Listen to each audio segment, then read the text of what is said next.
Hello everyone, I wanna shoot a small use case video about our new section Ideas, which has SEO problems and my KPI. And right now I would like to stop on SEO problems.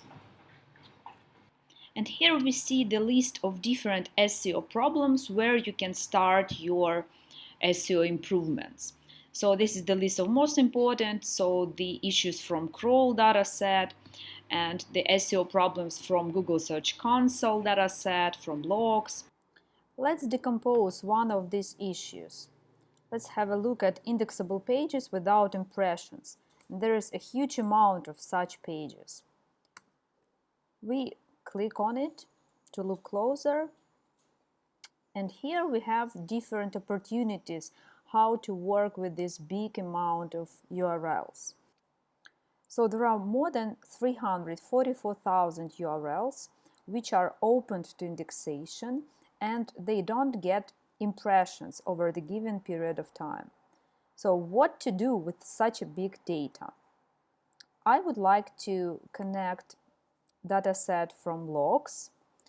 I would like also to connect SEO active pages dataset, which will mean that we are overlapping data with log files data and with those from SEO active pages data. SEO active pages, those pages which are getting organic traffic.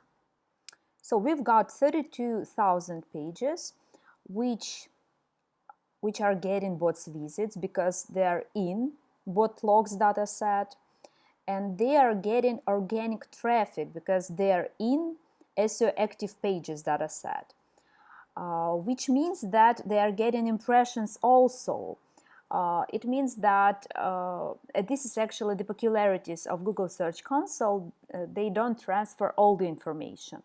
So out of that amount of pages, 32,000 of URLs get impressions and they get SEO visits.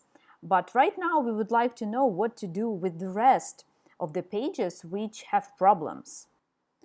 So I would like to get the pages which are not getting bots visit, not in dataset bot logs, and not in dataset SEO active pages.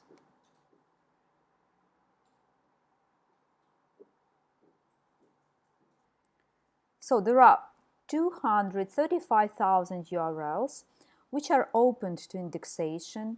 They don't get bots visits, they don't get impressions, and they don't get visits of organic visits of end users. And right now we would like to know why. And here you have a lot of opportunities to make additional filtering of this list. You're able to add additional filters if this page is orphaned or not. You are also able to add the loading time of the URLs, the size of the page if you would like to.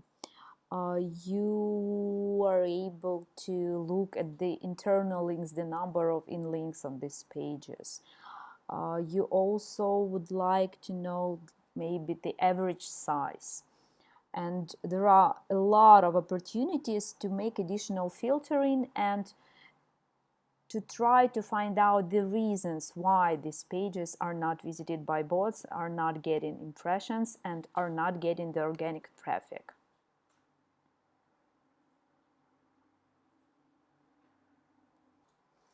And now you know more about these pages. You are able to look how far this page is located from the index page, the status code, how many internal links it has, what is the loading time.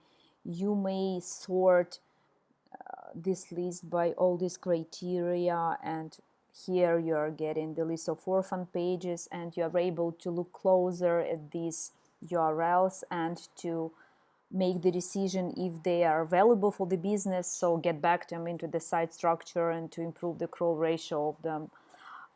If we sort by internal links,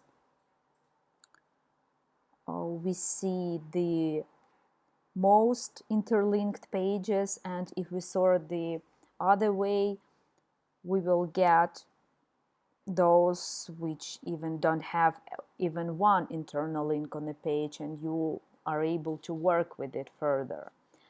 The same with loading time. So you see that there are a lot of URLs with 6, 7, 9 seconds of loading time. This is really a problem. If you want to get the list of these problematic URLs, you go to crawl dataset, you add the filter load time